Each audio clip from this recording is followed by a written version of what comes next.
The moment I knew something was irreversibly wrong wasn't the night I found the texts. It wasn't the motel receipt I discovered folded inside an old jacket pocket, or the way she laughed, too loud, too freely, at jokes that weren't that funny. The moment I knew was quieter than all of that. It was a Tuesday evening in March, and Lauren was standing at the kitchen sink rinsing dinner plates, and she was humming. Not to herself, the way people hum when they're content. She was humming to someone. There was a private pleasure in it, a warmth directed somewhere I couldn't see, and when she turned around and noticed me watching, the humming stopped instantly, like a door closing. My name is Ethan. I'm 32 years old. I manage construction project timelines for a mid-size firm downtown, and until 8 months ago I believed I had a good marriage. Not a perfect one, we'd had our rough patches, the kind every couple accumulates over time, but a solid, genuine thing built on 6 years of shared dinners, shared arguments, shared silences that felt comfortable rather than cold. I believe that. I want to be clear about that, because what came after is easier to understand if you know how completely I believed it. Lauren and I met at a mutual friend's birthday party when I was 26 and she was 25. She walked in wearing a red dress and carrying a bottle of wine she'd clearly chosen carefully, and I remember thinking she was the kind of person who paid attention to small things. That quality attracted me more than anything else. Over the years I'd come to rely on it, her attention to detail, her social intelligence, the way she could read a room in seconds and adjust herself accordingly. What I failed to understand, for far too long, was that the same skill that made her charming also made her an exceptionally capable liar. We didn't have children. We discussed it, the way couples do, circling the subject at dinner tables and during long drives without ever quite landing on a decision. Lauren had said she wasn't ready. I respected that. I told myself we had time. The bar where everything began to crack open was called The Anchor. It was a Friday night in late October, one of those evenings where the air outside already smells like winter, and a group of Lauren's work colleagues had organized a gathering to celebrate some contract renewal I hadn't paid much attention to. I went because she asked me to come. I went because that's what you do when your wife asks you to support something that matters to her. Ryan was already there when we arrived. I noticed him before Lauren pointed him out, tall, easy in his movements, the kind of man who occupies a room without appearing to try. He was her department's creative lead. She'd mentioned him maybe once or twice in passing over the previous months, always in the context of work, always casually. I hadn't assigned him any particular significance. Within 20 minutes of us sitting down, I began to reassign that. Lauren transformed at the table. Not dramatically, not in a way I could have pointed to and said, "Look, right there, something is wrong." It was gradual, a slow brightening, like a lamp being turned up one increment at a time. She leaned toward Ryan when he spoke. She laughed before his punchlines landed. Once, when he made some offhand comment about a client, she touched his forearm, just briefly, just lightly, and I watched her fingers rest there for exactly 1 second too long before she pulled them back. I told myself I was being paranoid. I reached for my drink. I reminded myself that Lauren was a naturally warm person, that she'd always been tactile, that reading malice into friendliness was the kind of thing insecure men did. I took a long swallow of my beer and smiled at the right moments and said nothing. But something had shifted. I could feel it in the way you feel a change in air pressure before a storm, not yet visible, not yet definable, but present in the body before the mind catches up. I drove us home that night with both hands on the wheel and the radio on low, and Lauren sat beside me checking her phone with a small, private smile that she didn't share with me, and I told myself it was nothing. It wasn't nothing. Life after that Friday had the texture of something almost normal. Almost.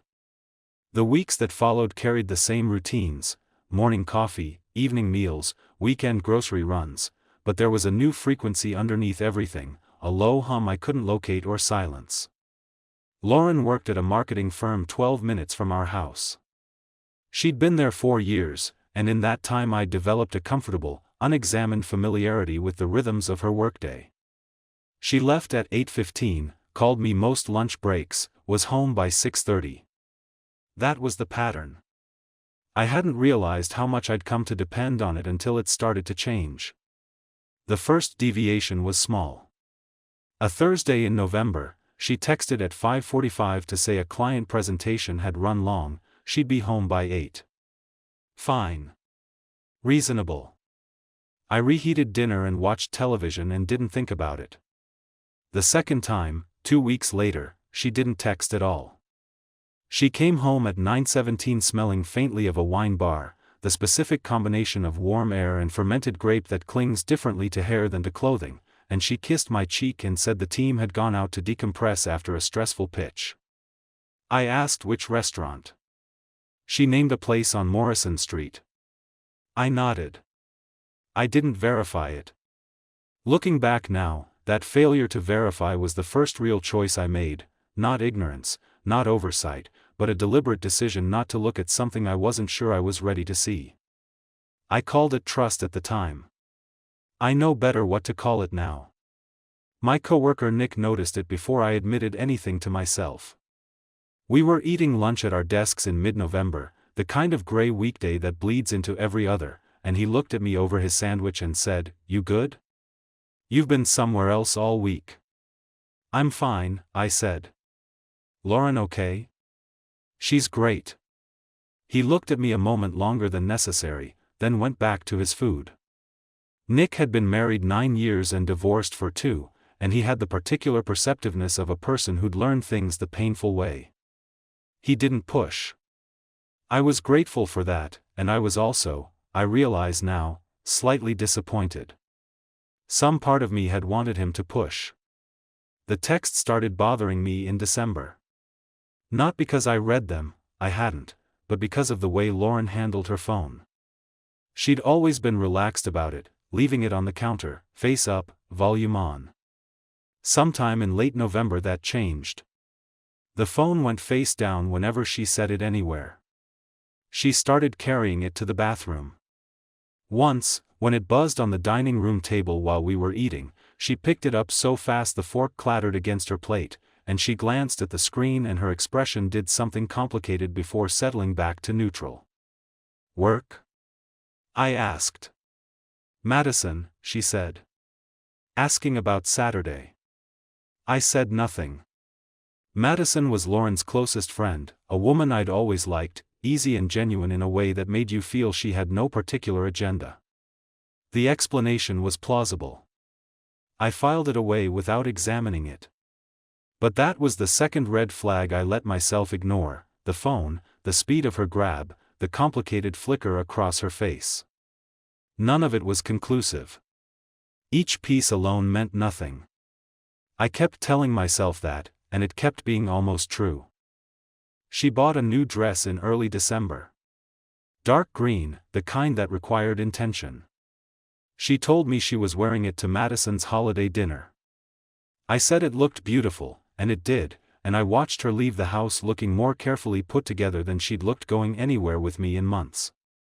I sat in the quiet kitchen afterward and looked at the space where she'd been standing and thought, I don't know what's happening.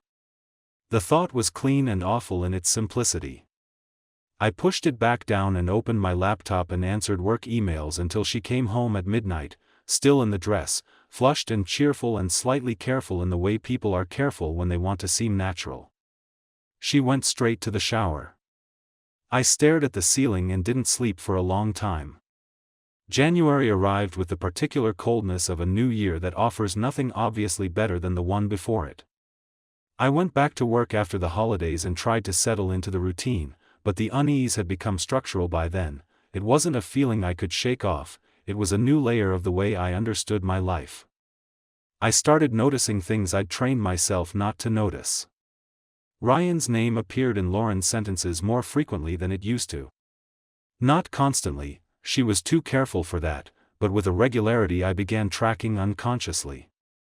Ryan suggested a different approach to the Henderson account. Ryan made everyone laugh at the Wednesday meeting. Ryan thinks the new campaign direction is too safe. Always professionally framed. Always casually delivered. But Ryan, a name dropped into conversation with the particular lightness of something being consciously kept light. I mentioned it to myself and then immediately argued against myself. She worked with the man. Of course his name came up. I was cataloging normal things and constructing a case from nothing. I was becoming one of those men, suspicious and small and paranoid, the kind who destroys a good marriage with unfounded jealousy. Except. One evening in mid-January I came home early from work. A site meeting had been cancelled and I'd caught the 4:15 train instead of the usual 5:40. The house was quiet when I arrived, Lauren wasn't home yet, which wasn't unusual, and I went to the kitchen to start dinner. Her laptop was open on the counter, asleep but not shut down. I didn't open it. I want to be precise about this, I did not open it, did not touch it, did not read anything. But when I set my bag down next to it, the movement woke the screen, and I saw, for approximately 3 seconds before it timed out again, a chat window. A name at the top. Ryan. And below it, only partially visible, can't wait for Thursday. The screen went dark. I stood in the kitchen with my coat still on and my bag in my hand and processed that sentence fragment with the kind of careful, methodical attention I usually reserve for project plans with 7-figure consequences. Can't wait for Thursday. It could mean anything. A work event. A presentation. A deadline. I almost convinced myself. Then I remembered, Thursday was the night Lauren had told me she was having dinner with her college friend Jess, who was passing through town. I had been specifically told I wasn't invited because it was a girl's thing, the kind of catch-up that needed privacy. I put the bag down slowly. I hung my coat on the hook by the door. I went back to the kitchen and started making dinner with steady hands, and I did not say anything when Lauren came home an hour later, and I did not say anything at dinner, and I watched her eat pasta across the table from me and tell a story about a difficult client with her usual animation, and I smiled and asked questions, and inside I had gone somewhere extremely still. Nick read it on my face the next morning before I'd said a word. We were standing outside the office building with coffee cups, the January air sharp enough to feel against your teeth, and he looked at me for a long moment and said, "Tell me." So I told him. Not everything. I didn't have everything, but the accumulation of it, the bar, the phone, the dress, the laptop, the Thursday dinner that suddenly had a different shape. I laid it out quickly and quietly, and Nick listened without interrupting, which was unusual for him. When I finished he was quiet for a moment, looking at the street. Then he said, "What do you want to do?" "I don't know yet," I said. And that was true. I didn't know. But I was beginning to understand that the season of looking away was over. Something had ended in me the night before, standing in my own kitchen with my coat still on, something had settled into a colder, clearer place. I hadn't chosen suspicion. Suspicion had chosen me. And once it had, I realized I'd been carrying the early symptoms of it for months without acknowledging the diagnosis. Thursday came. Lauren dressed carefully. The dark green dress again, which she dry cleaned. She kissed me goodbye at 6:30 with a warmth that felt genuine, which was the most disorienting part. She was good at warmth, genuinely good, and I never knew anymore whether what I was receiving was real or a performance designed for someone who was no longer paying close enough attention to tell the difference. I waited 20 minutes after she left. Then I got in my car. I told myself I would follow her as far as the restaurant, confirm she was actually meeting Jess, and go home. I told myself I just needed to disprove the suspicion, to satisfy the question so I could stop carrying it. I told myself this was a one-time thing, a reasonable thing, and not the beginning of something I couldn't take back. I found her car parked outside a restaurant on Fletcher Avenue that was not the Italian place she'd mentioned. It was a smaller place, candlelit through the window, the kind of restaurant that communicates effort. I parked half a block back and I watched. And 7 minutes later, Ryan walked out of the restaurant, saw Lauren approaching from the other direction, and they embraced with the casual ease of people who had embraced this way many times before. I drove home. I sat in the dark living room for 2 hours without turning on a light, and I thought with great clarity about the difference between suspecting something and knowing it, and what that difference costs you. I am not a naturally strategic person. I solve problems at work through process, timelines, checklists, contingencies, but in my personal life I'd always defaulted to directness. Say what you mean. Ask what you need to know. The approach had always worked for me, or I'd always believed it had, which I was beginning to understand was not the same thing. But I didn't confront Lauren that night. Or the next day. Or that week. What I did instead surprised me. I waited. I organized. I became methodical in a way I hadn't known I could be about something this personal, this corrosive. The decision came from a cold, quiet place, not anger, not calculation in any vindictive sense, but a bone-deep need to be certain before I destroyed the architecture of my own life. I'd been wrong before, or I'd talked myself out of certainty before, and I couldn't afford another retreat into doubt. Nick helped me think through what I needed. He'd been through his own divorce 2 years earlier, and while the circumstances were different, he understood the mechanics of proof in a way I didn't. He suggested I keep records, dates, times, inconsistencies in what Lauren told me versus what I observed. He mentioned, carefully and without pushing, that some people in this situation consulted a lawyer early, not to begin proceedings but to understand their position. I called a lawyer. Her name was Carol, a referral from a colleague at work, and I spent 40 minutes in her office on a Tuesday afternoon explaining the situation in the same tone I'd used describing a project delay. She was direct and unsentimentally kind, which was exactly what I needed. She told me that in our state, infidelity was relevant to the divorce process, that documentation was useful, and that I should do nothing to compromise my legal standing, no accessing her devices without consent, no illegal surveillance. I understood.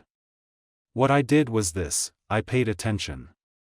Rigorously, systematically, invisibly. I noted the dates of Lauren's unexplained evenings and cross-referenced them with the vague excuses she gave me. Over 6 weeks, the pattern was unmistakable. Ryan's name appeared in her stories less frequently as the evenings increased, a subconscious correction that people who are hiding things often make when they realize they've been mentioning someone too much. She'd overcorrected. His absence from her conversation became its own kind of signal. I followed her twice more. Both times I kept enough distance that she wouldn't have noticed me even if she'd been looking, which she wasn't.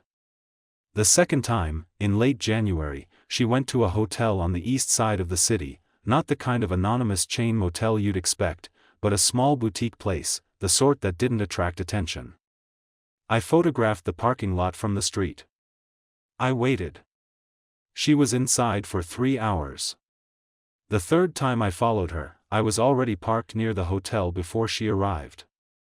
I watched them walk in together through the lobby doors, Ryan's hand at the small of her back, and I took photographs from my car with my phone through a long lens attachment I'd ordered online. The photos were clear. Unambiguous. What I hadn't anticipated was the audio. I'd parked close to the side of the building on the second occasion, and the room they used was on the ground floor with a window cracked open against the unseasonable warmth of an early February evening.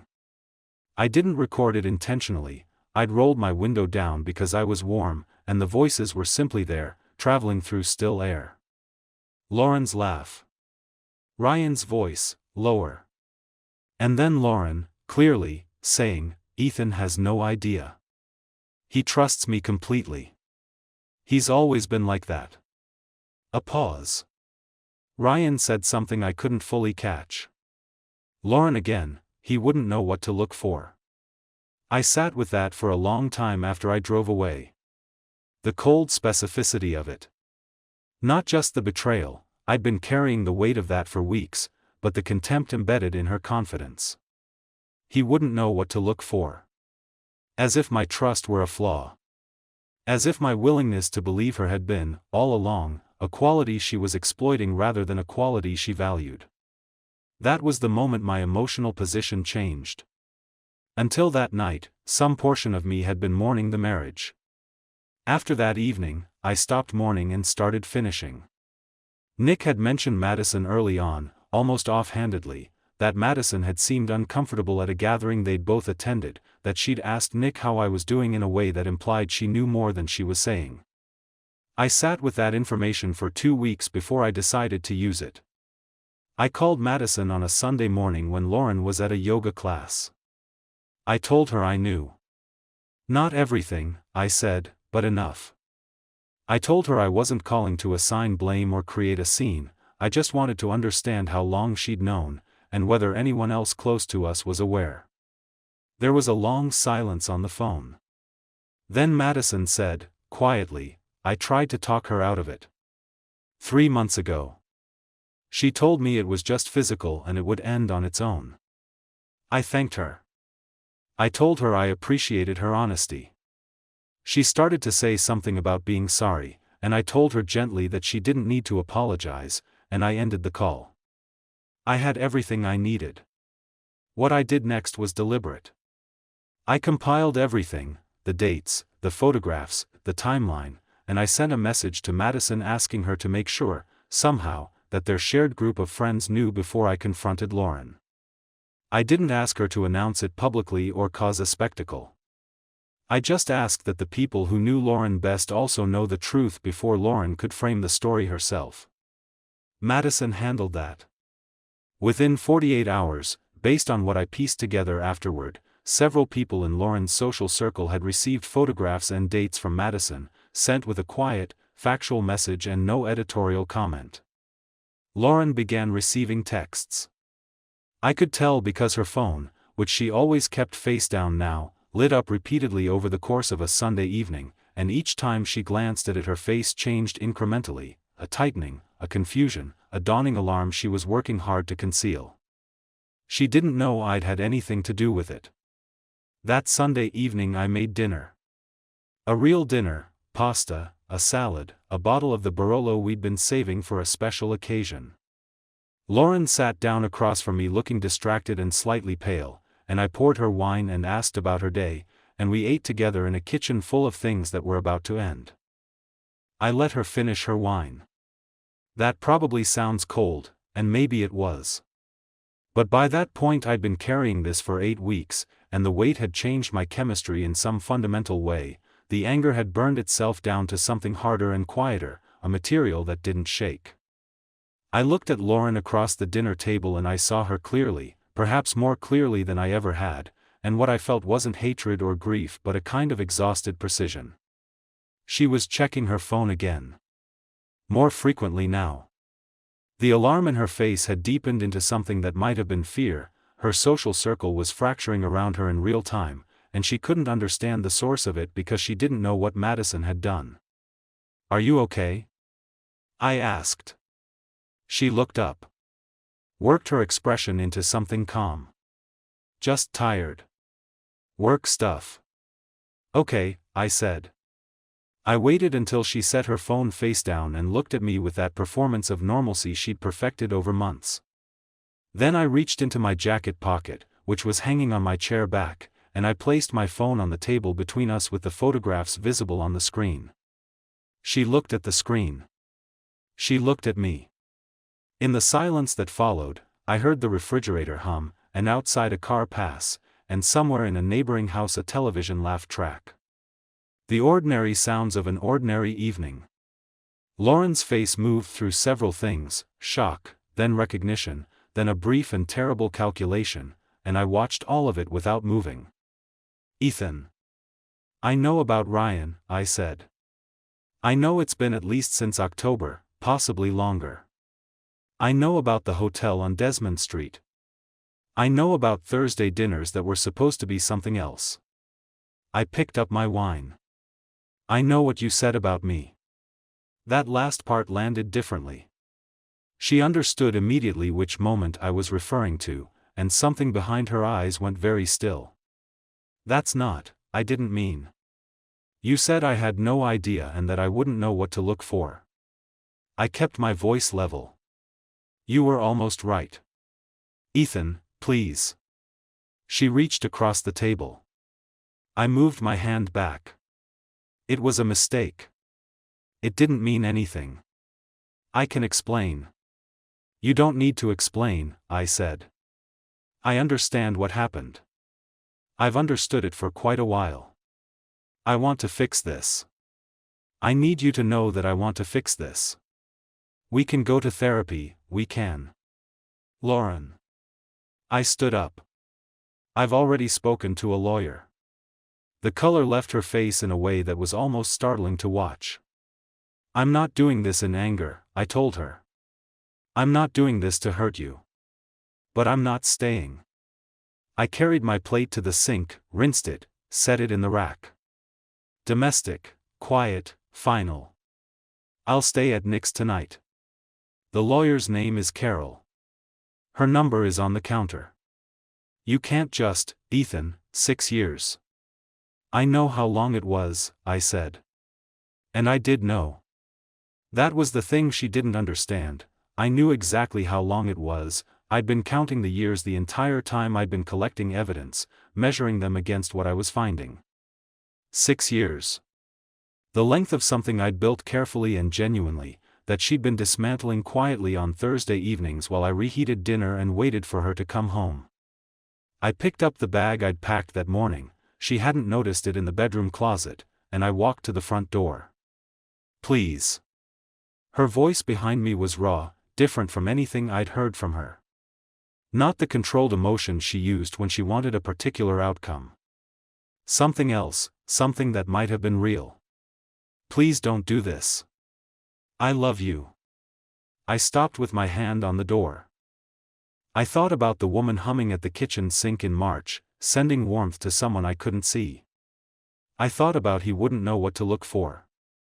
I thought about all the Tuesday evenings and the dry-cleaned green dress and the face-down phone and 6 years of something I'd thought was solid. I know you do, I said. In your way. And I left. The divorce took 4 months. Carol was methodical and fair, which was what I needed. Lauren contested nothing significant. She was, I think, too aware of the documentation I had, and too aware of the particular coldness that had replaced the easy trust she'd once relied on in me. We divided things without drama. The house sold in March, and I took an apartment on the north side of the city with tall windows and a view of the river, and I spent the first week there sleeping more than I had in months. Nick took me out for dinner the night the paperwork finalized. We sat in a booth at a quiet restaurant and he ordered a good bottle of something red and he said, "How are you, actually?" "Tired," I said. "But okay." "Actually okay." He nodded like he understood the difference between those two things, which he did. Madison reached out in the spring. A brief message. She hoped I was doing well. She felt she owed me an apology for not saying something sooner. I replied that I didn't blame her, that these things were complicated, and that I genuinely held no ill feeling toward her. She thanked me. I meant it. Lauren tried twice. The first time was a voicemail left on a Wednesday afternoon, 3 weeks after the finalization, her voice careful and slightly formal, asking if we could talk. The second was a handwritten note slipped through the mail slot in August. I recognized her handwriting on the envelope before I opened it, that familiar slant, the deliberate A's. The note said she'd been in therapy. That she understood things now she hadn't understood then. That she was sorry, not for the purpose of getting anything back, but because she needed to say it. I read it twice. I filed it in a drawer. I didn't write back. Not because I wanted to hurt her, and not because I couldn't forgive her. I think, eventually, in the private arithmetic of my own emotional life, I did reach something like forgiveness, the kind that isn't about the other person at all. I didn't write back because there was nothing to write back to. The door wasn't slammed shut. It simply no longer existed. I started running in the mornings that fall, which I hadn't done in years. The river path near my apartment was quiet before 7, just the sound of water and the occasional dog, and I ran with music sometimes and sometimes with nothing but the rhythm of my own breathing and the particular early light that turns everything gold and ordinary and enough. I thought about Lauren sometimes on those runs. Less than I expected to. Mostly I thought about the next hour, the next day, the next project at work, the incremental accumulation of a life being quietly rebuilt. There's a thing that happens after something like this, if you let it. The story you've been telling yourself, about who you are in your marriage, in your relationship, in the paired identity you'd constructed over 6 years, that story has to be dismantled. Not replaced immediately, not overwritten, but taken apart and examined. I spent a long time doing that. Understanding how much of my confidence in the marriage had been, in truth, a confidence in my own preferred version of it. Understanding that love and attention are not the same thing, and that I had been attentive to the version of Lauren I needed her to be, rather than the person she actually was. That was the hardest thing. Not her betrayal, in the end, but my own complicity in the conditions that allowed it to persist. I'd chosen not to see.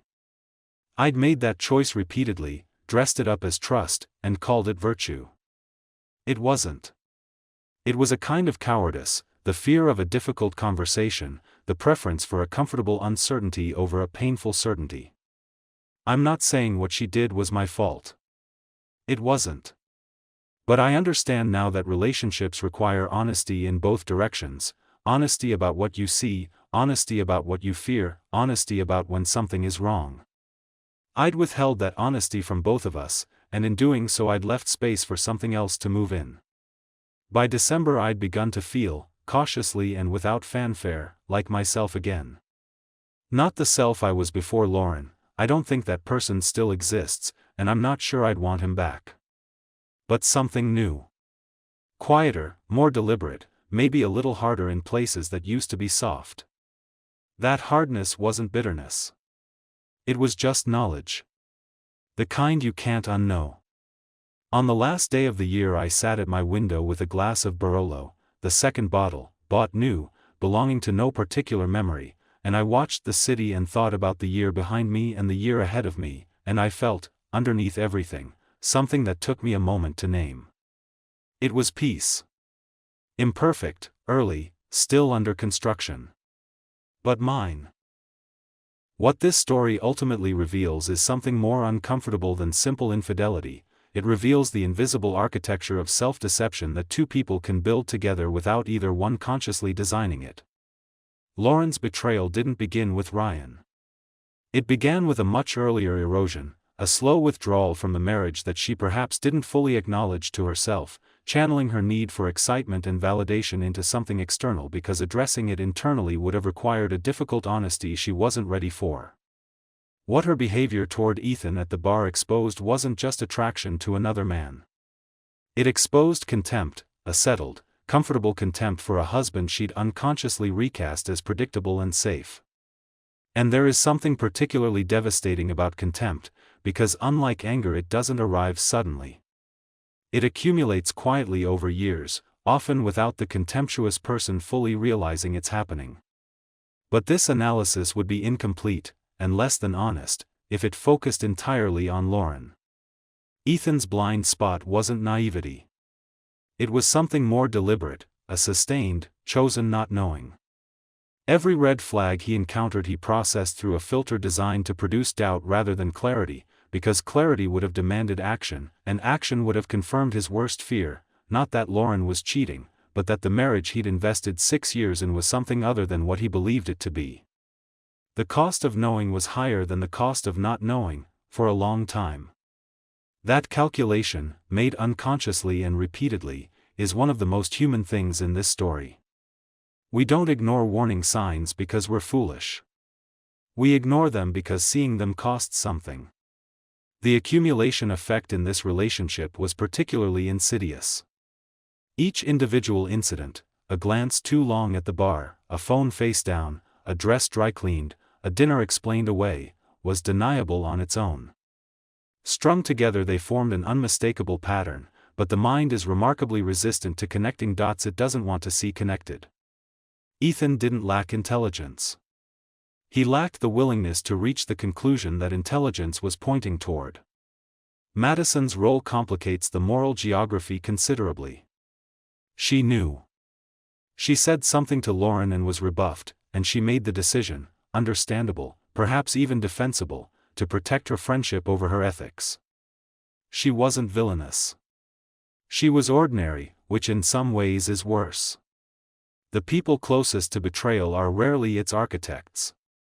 They're usually its reluctant witnesses, choosing silence for reasons that feel reasonable in the moment and indefensible in hindsight. What changed Ethan wasn't the photographs, or the hotel, or even the evidence he compiled methodically over weeks. It was 4 words heard through a cracked window on a warm February evening: he wouldn't know what to look for. That sentence didn't just confirm the affair. It reframed it, transformed it from a wound into a verdict. It told him what kind of marriage he'd actually been inside, one where his trust had been read not as love but as convenience, not as a gift but as a vulnerability to be exploited. That reframing was the real point of no return. Not because it made him angry, but because it made reconciliation structurally impossible. You cannot rebuild trust in a person who experienced your trust as an obstacle to navigate rather than a foundation to honor.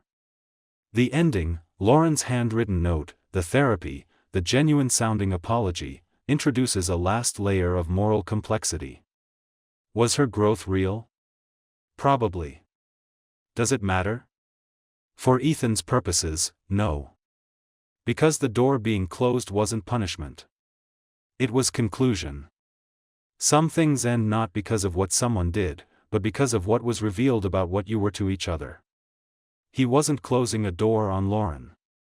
He was acknowledging that the door he thought had been there never quite existed. What stays with me about this story, the thing I keep returning to, is how long Ethan chose comfort over clarity. Not because he was weak. Because he was human. We all have relationships we protect by looking slightly to the left of what's actually there, because the cost of looking directly feels too high. And sometimes we're right to do that. Sometimes doubt is just fear, and fear is just noise. But sometimes, and this is the harder truth, we already know. We've already felt it. The question isn't what we'll discover. The question is when we'll decide we deserve to stop pretending we haven't. That's not a story about betrayal. That's a story about when we choose to stop being afraid of our own lives.